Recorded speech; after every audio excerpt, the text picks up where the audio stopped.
Markets about to close in the UK and across continental Europe. Stocks on track to finish in the green, extending their daily winning streak to 5 and shrugging off worries about trade tensions.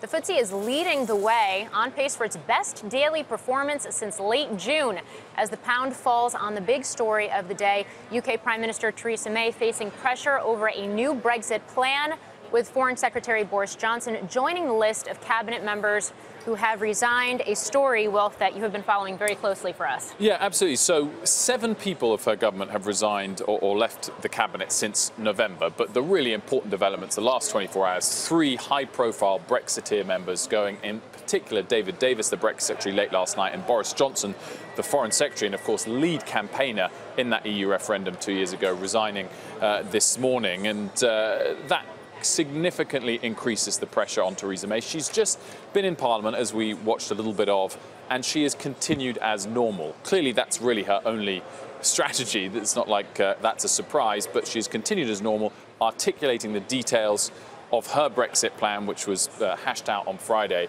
and has been the catalyst to force these hard Brexiteers to leave. Now, recap that for us. What has changed where these hard Brexiteers are backing away, and what does this mean for the execution of Brexit? So on Friday, all of the cabinet came together at the Prime Minister's country residence, Chequers, and seemingly agreed to her plan forward. Over the weekend, they've obviously come together with their advisors and decided, look, this is a soft Brexit.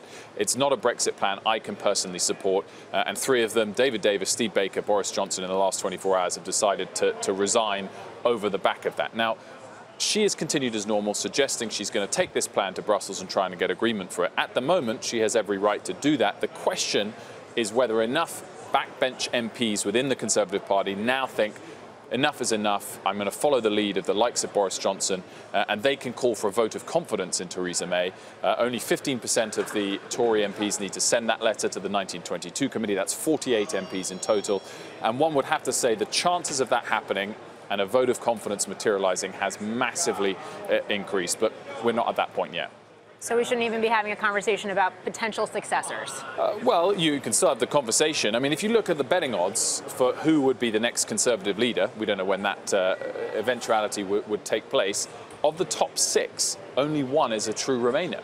So again, that points to the likelihood of, if you did have a vote of confidence and she did lose it, that we potentially would be looking at a more hardline Brexiteer as the replacement. But again, lots of moving parts. And on the other side, we saw Donald Tusk from the European Commission tweeting out that he hopes not just David Davis leaves and Boris Johnson leaves, but the whole idea of Brexit leaves. So if they've resigned and it doesn't catalyse a toppling of Theresa May, perhaps it gives her an easier chance to push ahead with the softer Brexit that she wants. So a lot of moving parts. The British pound, as we know, rose on Friday on hopes of a softer Brexit, fallen today, all within a percentage moves, but clearly points to the direction of sentiment. Soft and hard Brexit. Of course, I know you'll continue to follow Brexit for us in all consistencies. Hey there, thanks for checking out CNBC on YouTube. Be sure to subscribe to stay up to date on all of the day's biggest stories. You can also click on any of the videos around me to watch the latest from CNBC. Thanks for watching.